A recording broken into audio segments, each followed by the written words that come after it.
The movie opens in the year 2014, a time when global warming has reached its zenith, and climate change threatens the very existence of humanity. With resources depleting rapidly, scientists grapple with the urgency of finding a solution to save the world. In a desperate attempt to counter the impending extinction, a miraculous coolant named CW7 is discovered.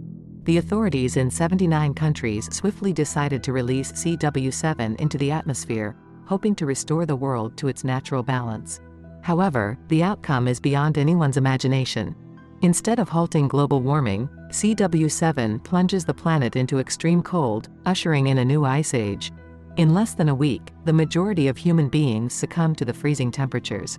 Amidst this frozen apocalypse, a minuscule fraction of humanity survives aboard a unique train known as Snowpiercer.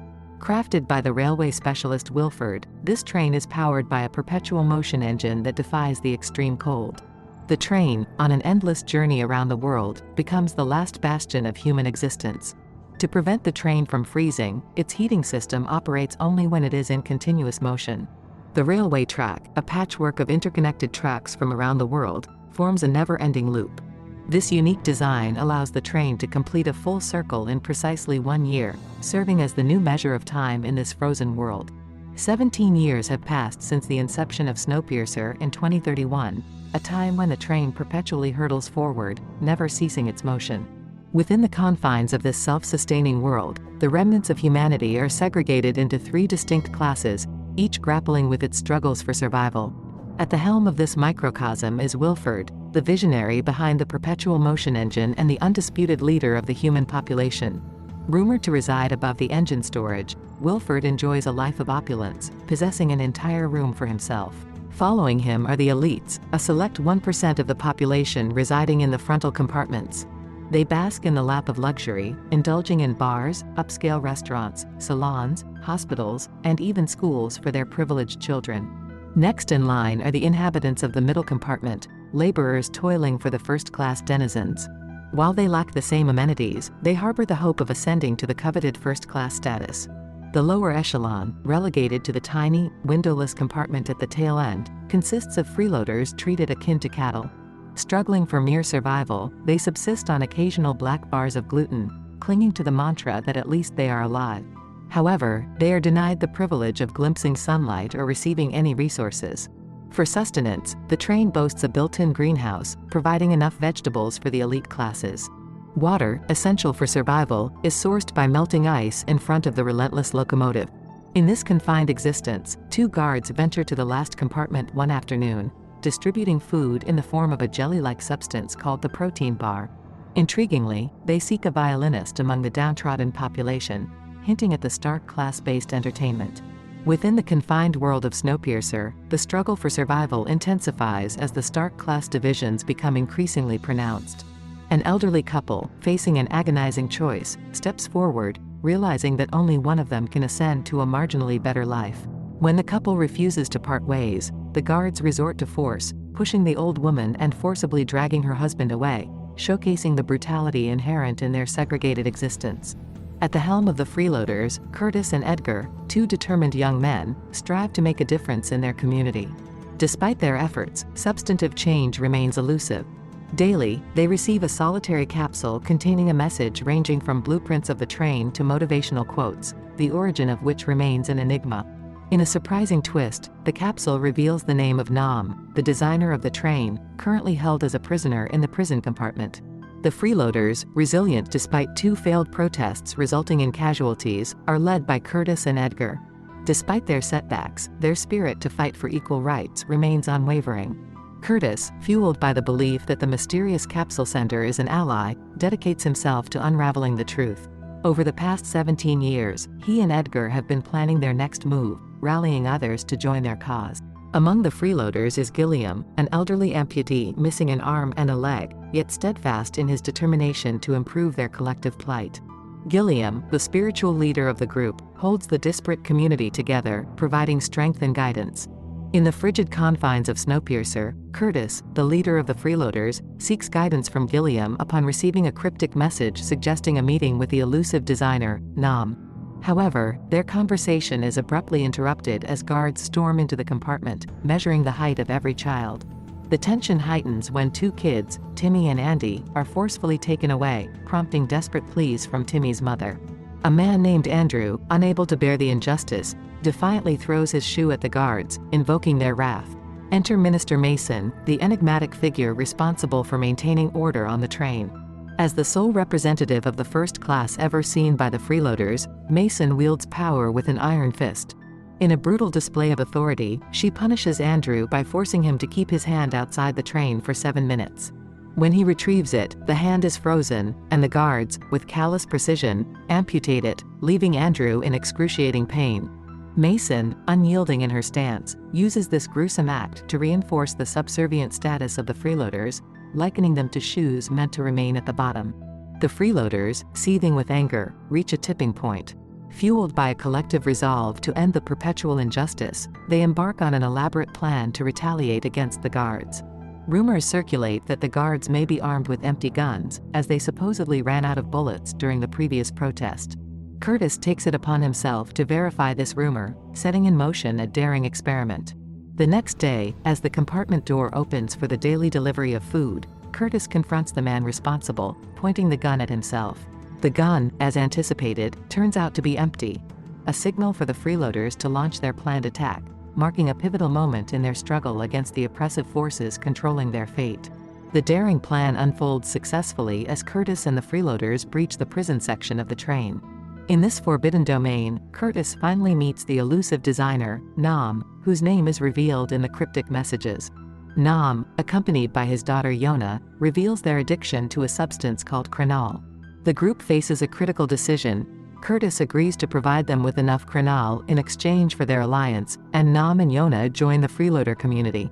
Leveraging his skills, Nam opens the door to the next compartment, revealing a window that grants the group a glimpse of sunlight after 17 years of perpetual darkness. As they move forward, the discovery of a kitchen area for the poor class shatters their illusions. Horror sets in as they realize that the protein bars they've been consuming are made from ground cockroaches. Undeterred, the group presses on through more compartments, eventually reaching the water filtrate. Gilliam proposes holding the filtrate as a bargaining chip for negotiating equal rights with the guards. However, their plans take an unexpected turn when they open the next door, revealing a horde of guards armed with axes awaiting their arrival. A fierce battle ensues, resulting in casualties on both sides. Amid the chaos, Nam observes a significant detail outside the train, a point he distinctly remembers not being visible last year when he was not in prison. This revelation hints at the melting ice outside, signaling the potential for humankind to reclaim life on the ground. In a sudden twist, Minister Mason issues a chilling announcement, ordering the guards to kill 74% of freeloaders as they pass through a tunnel. Armed with night vision goggles, the guards gain a sinister advantage. The ensuing fight results in a significant loss for Curtis's group, but ultimately, they manage to capture the ruthless Minister Mason. With Mason in their custody, the freeloaders face a moral dilemma. Despite their desire for revenge, they realize they need her to manipulate the guards. Mason, fearing for her life, reveals a shocking truth. The children stolen yesterday are with none other than Wilford, the captain of the train. She is oblivious to the captain's intentions but discloses that he frequently issues orders involving children. In a precarious alliance, Mason promises to guide the group to Wilford's compartment in exchange for her life. Curtis reluctantly agrees, and a select few decide to join forces with Mason, while the majority opt to stay behind for their safety. Before departure, Andrew creates a symbolic portrait of the group with Mason sporting a shoe on her head, a poignant response to her earlier comparison of freeloaders to shoes relegated to the bottom. Their journey leads them to the opulent first-class lounges, adorned with an aquarium, a greenhouse bursting with fresh fruits, and a sushi station. Mason, shamelessly flaunting the privileges of the elite, invites them to sit down for sushi. However, in an act of poetic justice, while others relish fresh fish, Mason is forced to eat the very protein bar she callously condemned the freeloaders to consume. As the group ventures into the next compartment, they uncover a sinister school for children where, from a young age, they are systematically indoctrinated to view Wilford as their king, and freeloaders as a menace. Timmy's mother, inquiring about the missing kids, learns that they were taken through the front door.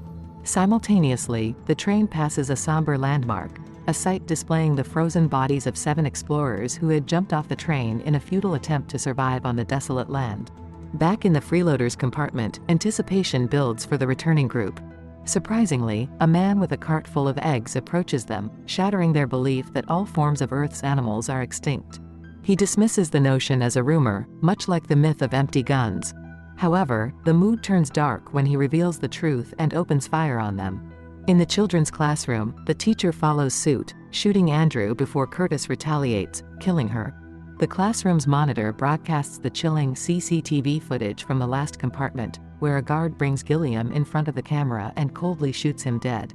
Gilliam's death, a profound blow to Curtis, fuels his rage. Seeking vengeance, he shoots Mason, ending her life. The surviving group pushes forward, arriving in a room filled with high-class individuals reveling in luxury, alcohol, expensive attire, saloons, medicines, and doctors. As they approach the engine room, another wave of guards launches a brutal attack. The ensuing battle takes a toll, and Timmy's mother succumbs to the violence. In the aftermath of the fierce battles, only Curtis, Nam, and Nam's daughter Yona remain. They navigate through a vibrant club filled with high-spirited youngsters before reaching the door to Wilford's room. Nam, unfamiliar with the door's mechanism, prompts them to pause and reflect. Seated, Curtis unveils a haunting chapter of their past on the train, revealing a desperate time when the lowest class, including himself, resorted to cannibalism for survival. Gilliam's sacrifice to spare a child's life left Curtis with a profound guilt that drives his unwavering commitment to fight for justice. Nam, in turn, discloses that life outside the train is possible, pointing to a visible mountain. He admits to collecting crenal not as an addict but to create an explosive, intending to breach the train and explore the exterior. As Nam prepares to ignite the explosive, Wilford's assistant intervenes, shooting him in the leg and bringing Curtis inside.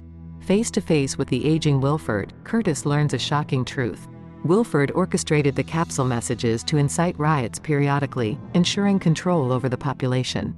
Gilliam, aware of this plan, collaborates with Wilford from within to maintain human survival, a revelation that disappoints Curtis deeply. Outside, Nam and Yona strive to set off the explosive as first-class assailants attack. Yona seeks help from Curtis, and they discover a compartment where children, including Timmy, are working on repairs. The revelation that poor children, not the first-class ones, were chosen for this critical role serves as the final straw for Curtis. He attacks Wilford, rendering him unconscious before attempting to rescue Timmy from the compartment. In a dramatic turn, Yona lights the explosive on fire, causing a deafening explosion that engulfs the entire train in flames. Derailing and shattering, the train becomes a fiery inferno, claiming the lives of everyone inside. In the closing scene, Yona and Timmy emerge as the sole survivors, greeted by the sight of a polar bear, an emblem of Earth's revival. As they stand amidst the wreckage, the grim reality of their uncertain fate lingers.